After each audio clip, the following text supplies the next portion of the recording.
for the president, in your view? Well, in my view, to us, honestly, all the candidates of PDP put together, all of them, are not worth our own candidate. So whether it's Atiku, Tambuwal, or all of them, it's all and the same. Because the records are there to be seen.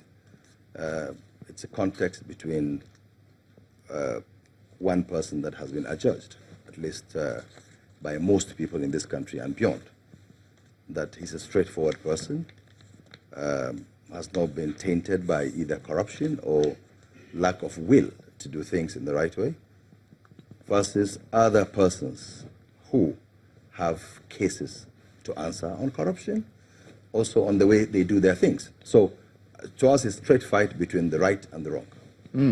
Mr. Olabondian, do you see the contrast as stark as that? How do you see the matchup between the two heavyweights in this race? I mean, and I'm not intentionally excluding the other presidential contenders who have made their aspirations known in recent days. But what are your thoughts on the race ahead of next year?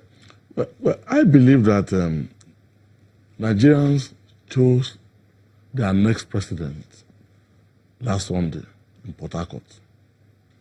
And it's very, very clear. And if you look at the jubilation across the country, if you look at the upbeat of Nigerians, you cannot but agree with me that Nigerians chose their president last Sunday in Port Harcourt. And I say so because the evidences are very clear. And the realities are also manifest.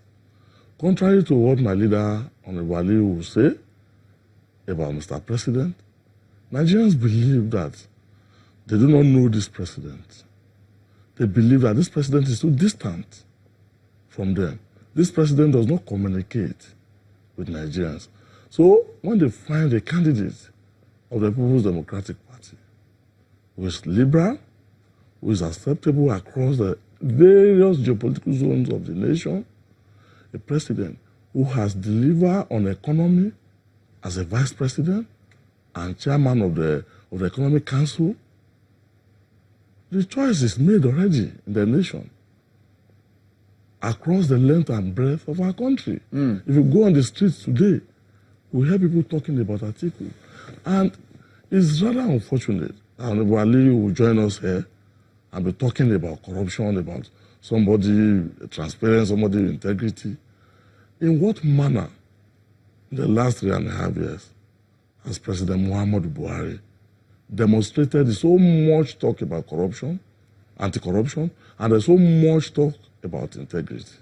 So for us, our convention, which was hugely democratic, which satisfied the yearnings and the wishes of Nigerians. Mind you, Nigerians have accepted democracy as a way of life, and because of the keen contest of the election, every Nigerian had seen that in truth, PDP has rebranded, PDP has produced a candidate that's acceptable to majority of their party members and majority of Nigerians.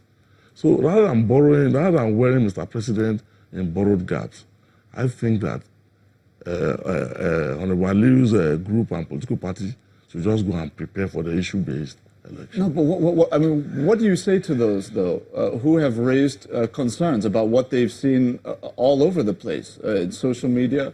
You have visuals, you have pictures of at the PDP convention this last weekend of envelopes stacked with freshly minted US dollars being passed around to delegates, etc. What do you have to say to those that say that even the process that gave rise to Atiku Abubakar's candidacy was marred with corrupt practice? What do you have to say about that? It is absolute falsehood for anybody, any Nigerian, to claim that there was distribution of fund or any means of corruptible acts on the convention ground.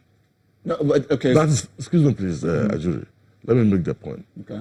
That's a manifest falsehood conjured by the ruling government to tarnish a process that majority of Nigerians have accepted as very credible.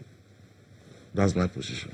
You're very careful to say that there was no kind of spreading of money on the convention ground. But does that mean now that there was no spreading of money at all during the process, whether on the ground or off the ground? Did money play a role in the way that PDP delegates voted last weekend? I'm a delegate. I'm a national delegate. I voted. I participated in the process. And as a spokesperson of the People's Democratic Party, I monitored every process on the convention ground where election took place. And I must say, and say so emphatically, that as a delegate, nobody offered me a dime. I can say that anywhere. And I did not receive 1 naira from anybody. But you can't speak for anybody else. I voted my choice, and I have every reason on earth to believe that everybody voted his choice. Okay. Ajuri, last Friday, I was on this platform. And you told me that the PDP is made up. You already knew who the candidate was. No, I didn't. No, not on air, but